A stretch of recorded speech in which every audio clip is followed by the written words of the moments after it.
Welcome back to Ramesh voice.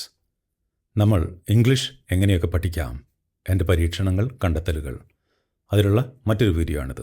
നമ്മുടെ നിത്യജീവിതത്തിൽ അല്പം ഭേദപ്പെട്ട നിലയിൽ ഇംഗ്ലീഷ് സംസാരിച്ച് പഠിക്കാനായിട്ട് എത്രത്തോളം ഗ്രാമർ നമ്മൾ മനസ്സിലാക്കിയിരിക്കണം, അതാണ് ഈ വീഡിയോയിൽ നമ്മൾ ഡിസ്കസ് ചെയ്യുന്നത്.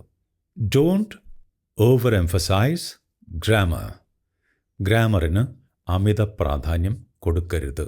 ഞാൻ മുൻപത്തെ വീഡിയോയിൽ സൂചിപ്പിച്ച പോലെ നല്ലവണ്ണം ഗ്രാമർ അറിഞ്ഞാൽ ഇംഗ്ലീഷ് സംസാരിക്കാൻ കഴിയും എന്നുണ്ടായിരുന്നെങ്കിൽ നമ്മുടെ ടീച്ചേഴ്സും സമൂഹത്തിലെ പല പ്രമുഖരും ഇംഗ്ലീഷ് സംസാരിക്കുമായിരുന്നു. പക്ഷേ അങ്ങനെയല്ല. So don't give too much importance to grammar. അതാണ് ആദ്യത്തെ കാര്യം. Let's take an example from Malayalam. മലയാളത്തിൽ തല്ലുക എന്ന ക്രിയയുടെ ഭൂതകാലം തല്ലി എന്നാണെന്ന് നമുക്കൊക്കെ അറിയാം.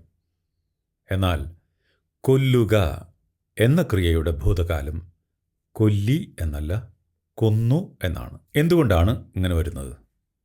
എന്താണ് ഇതിൻ്റെ പിന്നിലെ ഗ്രാമർ സംബന്ധമായിട്ടുള്ള എക്സ്പ്ലനേഷൻ എന്താണ്?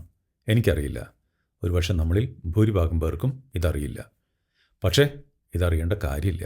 നമ്മളും മലയാള ഭാഷയും തമ്മിലുള്ള പരിചയത്തിലൂടെ കൊല്ലി എന്നല്ല, കൊന്നു എന്നാണ് അതിൻ്റെ ശരിയായിട്ടുള്ള ഭൂതകാല രൂപം എന്ന് നമുക്കറിയാം. അതുകൊണ്ട് നാം ഒരു ശങ്കയും കൂടാതെ, ഒരു സംശയവും കൂടാതെ കൊന്നു എന്ന് പ്രയോഗിക്കുന്നു. അത്രയേ ഉള്ളൂ.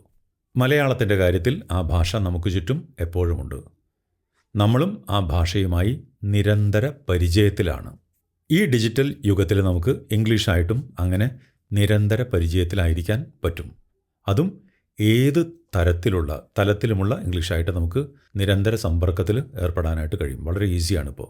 അപ്പോൾ നമുക്ക് വേണ്ടത് continuous practice and familiarity, not heavy grammar rules. അതെപ്പോഴും ഓർക്കണം.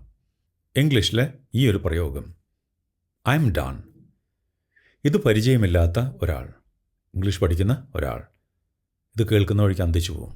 ഇതെന്താ ഐ ആം കഴിഞ്ഞിട്ട് ഡൺ? ഇത് പാസീവാണോ?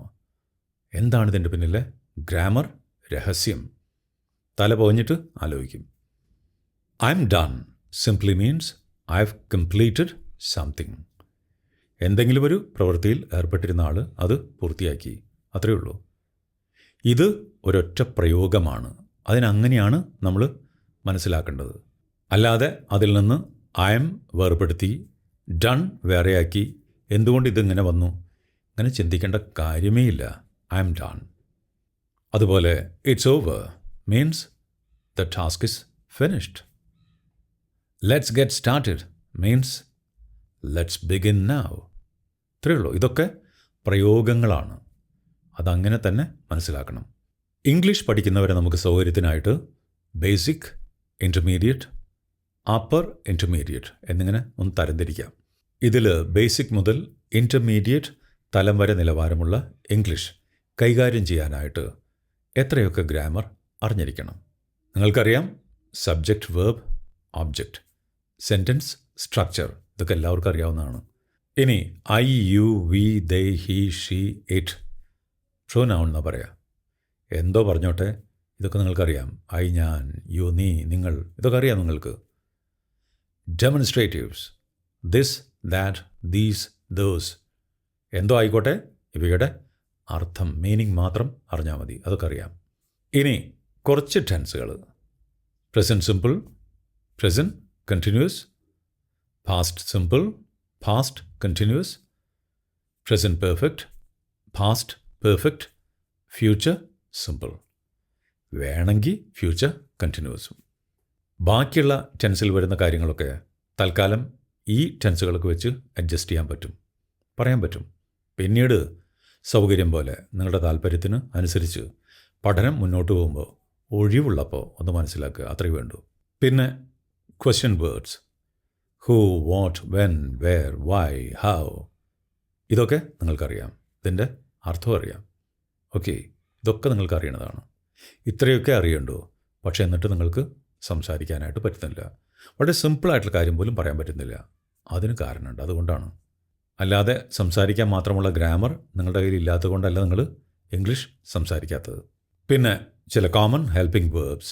Is, are, was, were, has, have, had, will, ഇതൊക്കെ നിങ്ങൾക്കറിയാം. ഇതൊക്കെ അറിഞ്ഞിരിക്കണം. ഇനി കുറച്ചൊരു മരുന്നിന് modals: can, could, should, would, might, must. ഇതൊക്കെ അറിയാം അല്ലേ? സംശയം ഉണ്ടെങ്കിൽ നമുക്ക് നോക്കാം. ഈ പറഞ്ഞ കാര്യങ്ങൾ ഇംഗ്ലീഷിൻ്റെ ബേസിക്സ് ആണ്. അത് നിങ്ങൾ പച്ചവെള്ളം പോലെ അറിഞ്ഞിരിക്കണം, പറയാൻ അറിഞ്ഞിരിക്കണം. ഏത് ഉറക്കത്തിൽ നിന്ന് വിളിച്ചാലും നിങ്ങൾക്ക് പറയാൻ കഴിയണം. ഇതിലൊന്നും സംശയം വരാൻ പാടില്ല. പിന്നെ നിങ്ങൾക്ക് മുന്നോട്ട് പോകാൻ പ്രയാസമായിരിക്കും. ഇനി പലർക്കും പ്രശ്നമുള്ള ടെൻസിൻ്റെ കാര്യത്തിൽ നമുക്കൊരു മാസത്തെ ടെൻസ് പഠനം, വളരെ ഇൻറ്റൻസീവായിട്ടുള്ള ഒരു പ്രാക്ടീസ് അത് നമുക്ക് നടത്താം. ഞാൻ പറയുന്നത് പോലെ നിങ്ങൾ പഠിക്കാൻ ശ്രമിച്ചാൽ മതി. ഒരൊറ്റ മാസം മതി. ഇതിൽ പറഞ്ഞിട്ടുള്ള ടെൻസുകളും ഇതിൻ്റെ അപ്പുറത്തുള്ള ടെൻസുകളും നിങ്ങൾ പച്ചവെള്ളം പോലെ പറയും. ഓക്കെ, ഞാൻ പറയുന്ന പോലെ നിങ്ങൾ അത് പ്രാക്ടീസ് ചെയ്യണം. അപ്പോൾ നമുക്കിനി നെക്സ്റ്റ് വീഡിയോയിൽ വേർഡ് പവർ, വൊക്കാബുലറി ഇതിനെക്കുറിച്ച് നോക്കാം. So thank you, all the best.